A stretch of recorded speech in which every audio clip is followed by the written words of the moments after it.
কালকের ওয়েদারটা ছিল কিন্তু ভীষণ সুন্দর, মানে দারুণ সুন্দর একটা ওয়েদার কালকে গেছে। যেরকম হালকা হালকা ঝিরিঝিরি বৃষ্টি পড়ছে, তেমনই একটা ঠান্ডা একটা শীতের আমেজ। আমার তো খুব সুন্দর লেগেছে কালকের ওয়েদারটা। আর কালকের ওয়েদারে খিচুড়ি ছাড়া তো আর কিছু চলেই না।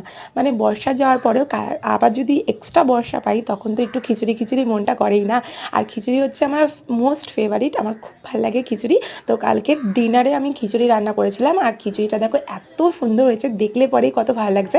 আর আমাদের তো মানে এখন আমি ভয়েস রেকর্ড করছি তাও আমার জিভে জল চলে আসে, এতটাই সুন্দর হয়েছিল। ফুলকপি, আলু, দেন টমেটম, আরও অনেক কিছু দিয়ে কালকে খিচুড়িটা বানিয়েছিলাম। তো তোমাদের বাড়িতে কালকে কারা কারা খিচুড়ি খেয়েছো প্লিজ আমাকে কমেন্ট করে জানিও। আর কালকে খিচুড়ির সাথে ছিল কিন্তু বাঁধাকপি, পাঁপড় ভাজা আর সোয়াবিনের তরকারি। মানে ডিনারটা ভীষণ জমে গেছিলো। আর কালকে ওয়েদারের সাথে সাথে খিচুড়িটা দারুণ লাগছিলো, খুব সুন্দর লাগছিলো।